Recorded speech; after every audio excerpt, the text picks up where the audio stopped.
तो दोस्तों स्वागत है आपका एक बार फिर से मेरे चैनल स्कॉलर इंग्लिश पे, जहां हम लोग आज डिस्कस करने जा रहे हैं द हिंदू एडिटोरियल का वोकैब एनालिसिस। आशा करती हूं कि आप इन सेशंस के साथ रेगुलरली जुड़ रहे हैं और इनका बेनिफिट भी उठा रहे हैं। इन सेशंस का मकसद है आपकी वोकैब पावर को और ज़्यादा इन्हांस करना। और ये जो वोकैब सेशंस है ये बैंक, एसएससी, रेलवे, यूपीएससी या फिर किसी भी कॉम्पिटिटिव एग्जाम के लिए इक्वली बहुत ही ज़्यादा इंपॉर्टेंट है। तो चलिए और लेट ना करते हुए बढ़ते हैं हमारे वोकैब शो की तरफ और जानेंगे कि आज का हमारा पहला वर्ड कौन सा है। तो आज का हमारा पहला वर्ड है शैकल। शैकल का मतलब होता है हथकड़ी और ये हमारे पास पार्ट ऑफ स्पीच में नाउन है। सिनोनिम इसका होता है बॉन्ड्स या फिर टेथर्स। इन दोनों का भी मतलब होता है हथकड़ी या फिर बेड़िया। ओके। और एंटोनिम इसका होता है फ्री, यानी कि आज़ाद कर देना या फिर किसी को छोड़ देना, जाने देना। एग्जाम्पल की मदद से समझते हैं। एग्जाम्पल इसका है the prisoner broke the shackle with a hammer and escaped away. मतलब कि जो कैदी है, जो प्रिजनर है, उसने क्या किया, हथौड़ी की मदद से उस शैकल को यानी हथकड़ी को जो है वो तोड़ दिया और वहाँ से जो है वो भाग निकला, यानी कि वहाँ से जो है वो फरार हो गया। इस कॉन्टेक्स्ट में हम जो है वो शैकल इस वर्ड का सेंटेंसेस में यूज़ कर सकते हैं। इसी के साथ हम आगे बढ़ेंगे हमारे नेक्स्ट वर्ड की तरफ और जानेंगे कि हमारा नेक्स्ट वर्ड कौन सा है। देन हमारा वर्ड है रेस्ट। रेस्ट का मतलब होता है हथियाना। किसी चीज़ को किसी व्यक्ति की पकड़ से जो है वो खींचना या फिर छीनना, उसे हम कहेंगे रेस्ट। और ये हमारे पास पार्ट ऑफ स्पीच में वर्ब है, यानी कि एक क्रिया है। सिनोनिम इसका होता है स्नैच या फिर सीज, यानी कि कोई चीज़ जो है वो झपटने की कोशिश करना, खींचना या फिर छीनना, उसे हम कहेंगे।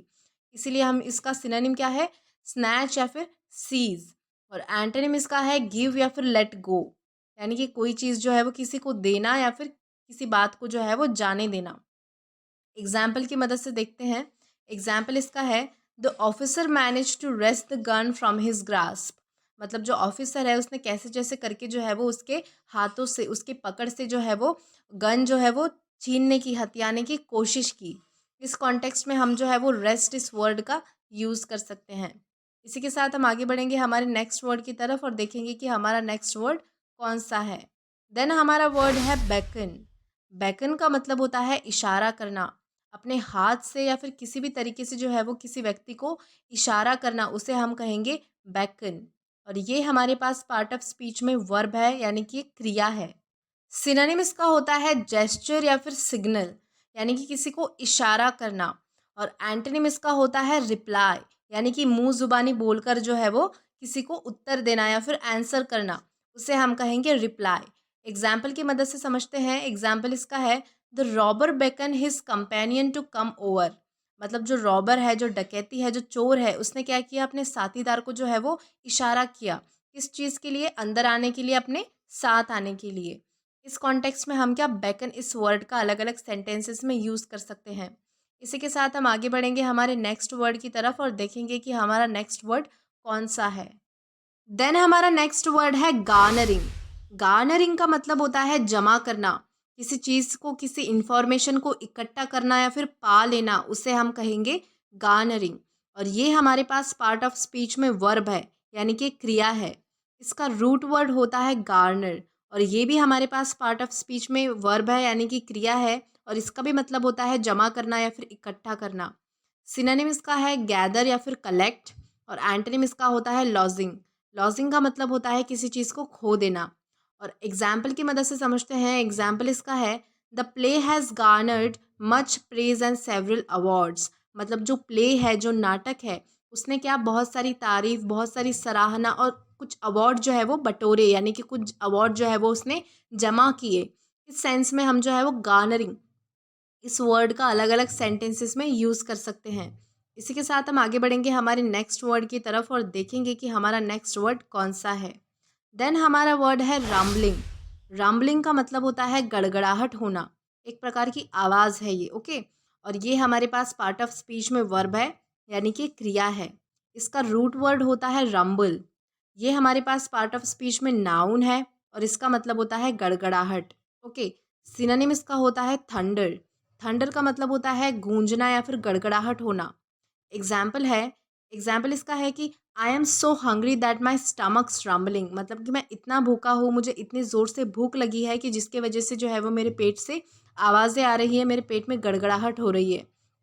इस कॉन्टेक्स्ट में हम जो है वो रम्बलिंग इस वर्ड का यूज़ कर सकते हैं सेंटेंसेस में। आई होप आपको समझा होगा। देन हम देखेंगे कि हमारा नेक्स्ट वर्ड कौन सा है। देन हमारा वर्ड है बलीगर्ड। इसे जो है वो बलीगर्ड प्रोनाउंस किया जाता है। इसका मतलब होता है परेशान, बहुत ज़्यादा डिफ़िकल्ट सिचुएशन में होना। और ये हमारे पास पार्ट ऑफ स्पीच में जो है वो एग्जेक्टिव है, यानी कि एक विशेषण है। सिनोनिम इसका होता है ट्रबल्ड, यानी किसी दुविधा में होना, मुसीबत में होना या फिर परेशानी में होना। एंटोनिम इसका होता है काम या फिर पीस, यानी कि शांति बनाए रखना। एग्जाम्पल देखते हैं। एग्जाम्पल इसका है एनिमी ट्रुप्स बलीगर्ड द सिटी, यानी कि दुश्मनों की टोलियों ने जो है वो शहर को परेशान करके रखा है। इस कॉन्टेक्स्ट में हम जो है वो बलीगर्ड इस वर्ड का जो है वो अलग अलग सेंटेंसेस में यूज़ कर सकते हैं। आई होप आपको समझा होगा, इसलिए हम आगे बढ़ेंगे हमारे नेक्स्ट वर्ड की तरफ। देन हमारा नेक्स्ट वर्ड है वर्चुअली। वर्चुअली का मतलब होता है लगभग, और ये हमारे पास पार्ट ऑफ स्पीच में एडवर्ब है। सिनोनिम इसका होता है नियरली या फिर ऑलमोस्ट, यानी कि जो कोई चीज़ या फिर काम होने के एकदम करीब हो, काफ़ी करीब हो, यानी कि लगभग हो, उसे हम कहेंगे नियरली या फिर ऑलमोस्ट, जो कि हमारा वर्चुअली का सिनोनिम है। एंटोनिम इसका होता है डायरेक्ट, यानी कि प्रत्यक्ष। एग्जाम्पल देखते हैं। एग्जाम्पल इसका है we spent virtually all day shopping, मतलब कि हमने लगभग जो है वो सारा दिन शॉपिंग करने में बिता दिया। इस कॉन्टेक्स्ट में हम जो है वो वर्चुअली इस वर्ड का यूज़ कर सकते हैं। इसी के साथ हम आगे बढ़ेंगे हमारे नेक्स्ट वर्ड की तरफ और जानेंगे कि हमारा नेक्स्ट वर्ड कौन सा है। देन हमारा नेक्स्ट वर्ड है मैंडेटेड। मैंडेटेड का मतलब होता है अनिवार्य होना या फिर ज़रूरी होना, और ये हमारे पास पार्ट ऑफ स्पीच में वर्ब है, यानी कि क्रिया है। रूट वर्ड इसका होता है मैंडेट, और ये हमारे पास पार्ट ऑफ स्पीच में नाउन है। इसका भी मतलब होता है अनिवार्य या फिर ज़रूरी। सिनोनिम इसका होता है रिक्वायर्ड या फिर नेसेसरी, यानी कि जो चीज़ बहुत ही ज़्यादा ज़रूरी हो।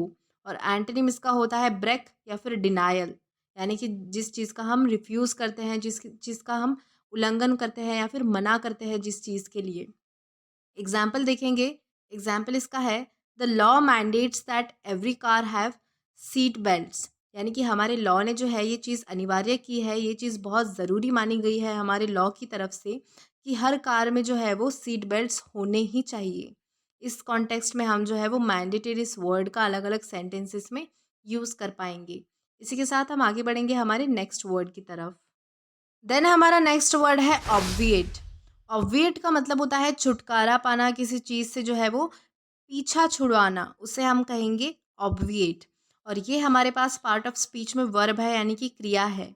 सिनोनिम इसका होता है प्रिवेंट या फिर रिमूव, यानी किसी चीज़ को हटा देना या फिर किसी चीज़ से जो है वो बचाव करना। और एंटोनिम इसका होता है एनकरेज या फिर हेल्प, यानी किसी चीज़ को प्रोत्साहन देना या फिर मदद करना। एग्जाम्पल देखते हैं। एग्जाम्पल इसका है वी मस्ट ऑब्विएट द प्रॉब्लम, यानी कि हमें जो है वो प्रॉब्लम से छुटकारा पाना चाहिए, जल्दी से जो है वो इससे पीछा छुड़ाना चाहिए। इस कॉन्टेक्स्ट में हम जो है वो इस वर्ड का सेंटेंसेस में यूज़ कर सकते हैं। आई होप आपको समझा होगा। अगर आपको समझा है तो इसी के साथ हम आगे बढ़ेंगे हमारे नेक्स्ट वर्ड की तरफ और जानेंगे कि हमारा नेक्स्ट वर्ड कौन सा है। Then हमारा वर्ड है मैल्फिजेंस। मैल्फिजेंस का मतलब होता है गलत काम। स्पेशली जो गलत काम किसी अधिकारी द्वारा किया गया हो उसे हम कहेंगे मैल्फिजेंस। ये हमारे पास पार्ट ऑफ स्पीच में नाउन है। सिनोनिम इसका होता है रॉन्ग डूइंग या फिर लॉलेसनेस, यानी कि कोई गलत काम करना और कानून से जो है वो हटकर कोई काम करना। एंटोनिम इसका होता है लॉफुल, यानी कि कानून के दायरे में रहकर जो है वो कोई काम करना। एग्जाम्पल देखेंगे। एग्जाम्पल इसका है because of the company president's malfeasance he has been removed from his office, मतलब कि जो कंपनी का जो प्रेसिडेंट है उसके गलत काम करने की वजह से जो है वो उसे ऑफिस से निकाल दिया गया। इस कॉन्टेक्स्ट में हम जो है वो मैल्फिजेंस इस वर्ड का सेंटेंसेस में यूज़ कर पाएंगे। इसी के साथ हम आगे बढ़ेंगे हमारे नेक्स्ट वर्ड की तरफ और देखेंगे कि हमारा नेक्स्ट वर्ड कौन सा है। देन हमारा वर्ड है इमिनेंट। इमिनेंट का मतलब होता है करीब। जब कोई चीज़ बहुत ही करीब हो या फिर कोई चीज़ जो है वो फ्यूचर में होने ही वाली हो उसे हम कहेंगे इमिनेंट। और ये हमारे पास पार्ट ऑफ स्पीच में एग्जेक्टिव है, यानी कि विशेषण है। सिनोनिम इसका होता है फोर्थ कमिंग, यानी कि कोई चीज़ जो होने ही वाली हो। और एंटोनिम इसका होता है अवॉइडेबल, यानी कि कोई चीज़ जो टाली जा सकती है।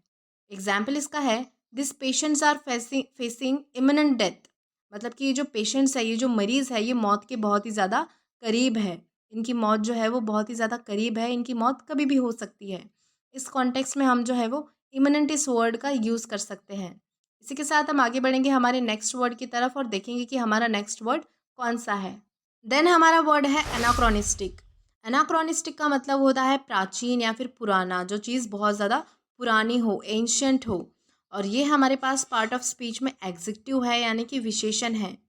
सिनोनिम इसका होता है एंटिक्वेटेड या फिर आर्काइक, यानी कि कोई चीज़ बहुत ज़्यादा पुरानी होना, प्राचीन होना। और एंटोनिम इसका होता है करंट या फिर मॉडर्न, यानी कि जो चीज़ जो करंट है, एकदम जो है वो नई है। एग्जाम्पल देखते हैं। एग्जाम्पल इसका है his painting style was seen as outdated and anachronistic. मतलब कि उसकी जो पेंटिंग करने की जो स्टाइल है वो काफ़ी पुराने तरीके की है। पुराने टाइम में जैसी पेंटिंग हुआ करती थी उस स्टाइल में जो है वो पेंटिंग करता है वो। इस कॉन्टेक्स्ट में हम जो है वो अनाक्रोनिस्टिक इस वर्ड का सेंटेंसेस में यूज़ कर सकते हैं। आई होप आपको समझा होगा। इसी के साथ हम आगे बढ़ेंगे हमारे नेक्स्ट वर्ड की तरफ और देखेंगे कि हमारा नेक्स्ट वर्ड कौन सा है। देन हमारा वर्ड है रेमिटेंस। रेमिटेंस का मतलब होता है भेजा हुआ धन। जब कोई पैसे किसी को भुगतान या फिर भेंट के तौर पर मेल के द्वारा भेजता है उसे हम कहेंगे रेमिटेंस। और ये हमारे पास पार्ट ऑफ स्पीच में नाउन है। सिनोनिम इसका होता है कॉम्पेंसेशन, यानी कि मुआवजा या फिर भेंट या फिर पैसे। एंटोनिम इसका होता है नॉन पेमेंट, यानी कि कोई भी पैसे किसी को ना देना।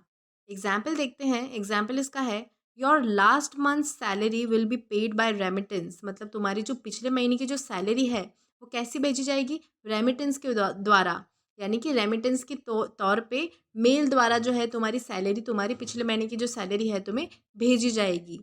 इस कॉन्टेक्स्ट में हम जो है वो रेमिटेंस इस वर्ड का यूज़ कर सकते हैं। इसी के साथ हम आगे बढ़ेंगे हमारे नेक्स्ट वर्ड की तरफ और देखेंगे कि हमारा नेक्स्ट वर्ड कौन सा है। इसी के बाद हमारा वर्ड है इंसिपिड। इंसिपिड का मतलब होता है फीका, जो टेस्ट में अच्छा ना हो उसे हम कहेंगे इंसिपिड। और ये हमारे पास पार्ट ऑफ स्पीच में एग्जेक्टिव है, यानी कि विशेषण है। सिनोनिम इसका होता है टेस्टलेस, यानी कि जिसमें कोई स्वाद ना हो। और एंटोनिम इसका होता है डिलीशियस या फिर टेस्टी, जो बहुत ज़्यादा स्वादिष्ट हो, ओके, खाने में अच्छा हो।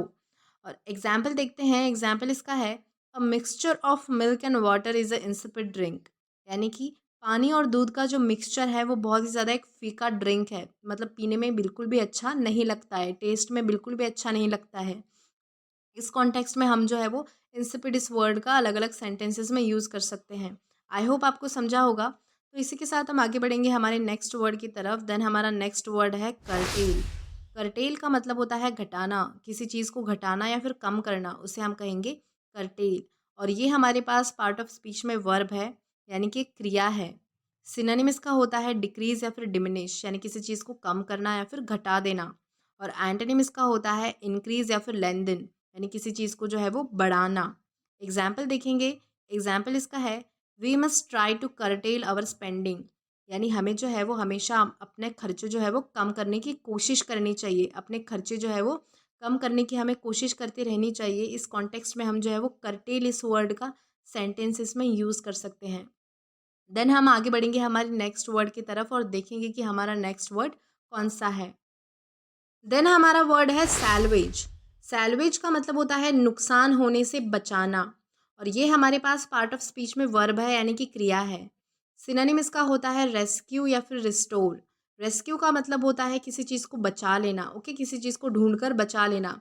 और रिस्टोर का मतलब होता है अपने पहले जैसी अवस्था में किसी चीज़ को लाना। एंटोनिम इसका होता है लॉस या फिर अबेंडन, यानी किसी चीज़ का जो है वो नुकसान हो जाना।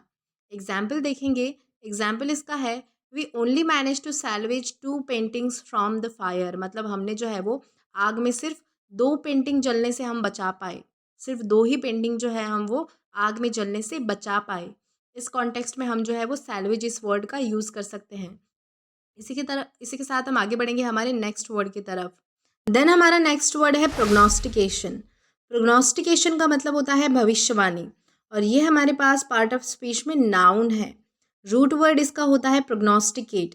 ये हमारे पास पार्ट ऑफ स्पीच में वर्ब है, जिसका मतलब होता है भविष्य बताना। सिनोनिम इसका होता है फोरकास्ट या फिर फोरटेल, यानी कि जो लोग भविष्यवाणी करते हैं, ओके। एग्जाम्पल देखते हैं। एग्जाम्पल इसका है many foolish people pay fortune tellers to prognosticate their futures. मतलब कि बहुत से लोग जो है वो भविष्यवाणी करने वालों के झांसे में आकर उन्हें पैसे दे देते हैं। और उन्हें जो है वो लोगों को पागल बना दिया जाता है। इस कॉन्टेक्स्ट में हम जो है वो प्रोग्नोस्टिकेशन इस वर्ड का सेंटेंसेस में यूज़ कर सकते हैं।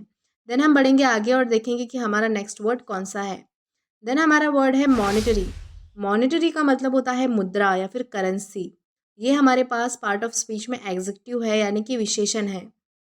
सिनोनिम इसका होता है मनी या फिर करेंसी यानी कि पैसा या फिर कोई करेंसी, कोई मुद्रा। एग्जाम्पल देखते हैं। एग्जाम्पल इसका है the monetary unit of the UK is the pound.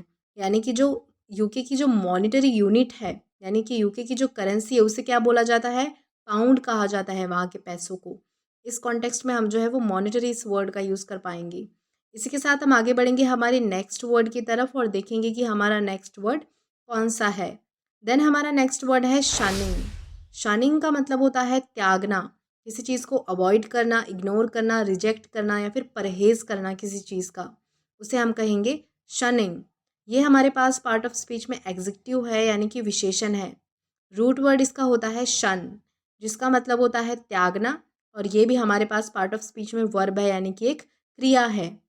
Synonym इसका होता है अवॉइड या फिर एस्च्यू, यानी किसी चीज़ को टालना या फिर किसी चीज़ का परहेज़ करना।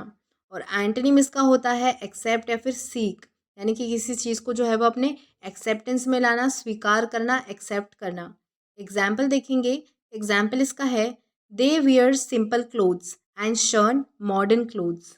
मतलब कि वो लोग जो है वो हमेशा साधारण कपड़े पहनते हैं और जो मॉडर्न कपड़े हैं, जो मॉडर्न क्लोथ्स हैं, उन्हें पहनना टालते हैं या फिर त्यागते हैं। इस कॉन्टेक्स्ट में हम जो है वो शनिंग इस वर्ड का यूज़ कर सकते हैं सेंटेंसेस में। इसी के साथ हम आगे बढ़ेंगे और देखेंगे कि आज का हमारा लास्ट वर्ड कौन सा है। तो हमारा आज का लास्ट वर्ड है डिस्क्वाइटिंग। डिस्क्वाइटिंग का मतलब होता है बेचैन, एंजाइटी और चिंता वाली फीलिंग होना, उसे हम कहेंगे डिस्क्वाइटिंग। ये हमारे पास पार्ट ऑफ स्पीच में एग्जेक्टिव है यानी कि विशेषण है। रूट वर्ड इसका होता है डिस्क्वाइट, जिसका मतलब होता है बेचैनी, और ये हमारे पास पार्ट ऑफ स्पीच में नाउन है। सिनोनिम इसका होता है एंजाइटी या फिर वरी, यानी कि चिंता होना किसी चीज़ की, ओके। और एंटोनिम इसका होता है कामिंग या फिर प्लीजिंग। एंटोनिम इसका होता है कामिंग या फिर प्लीजिंग, यानी कि किसी भी तरह की कोई चिंता ना होना, एकदम शांति रहना। एग्जाम्पल देखेंगे। एग्जाम्पल इसका है the novel is a tense thriller that will disquiet the reader. यानी कि ये जो नॉवेल है वो बहुत ही ज़्यादा थ्रिलर है जो कि किसी भी पढ़ने वाले को चिंता में डाल सकता है, एंजाइटी में डाल सकता है, उन्हें बेचैन कर सकता है। इस कॉन्टेक्स्ट में हम जो है वो डिस्क्वाइटिंग इस वर्ड का यूज़ कर सकते हैं सेंटेंसेस में। तो आज के लिए बस इतना ही। आई होप आपको ये वीडियो पसंद आया होगा, और अगर आपको ये वीडियो पसंद आया हो तो लाइक, शेयर और सब्सक्राइब करना बिल्कुल भी ना भूलें। Till then keep learning.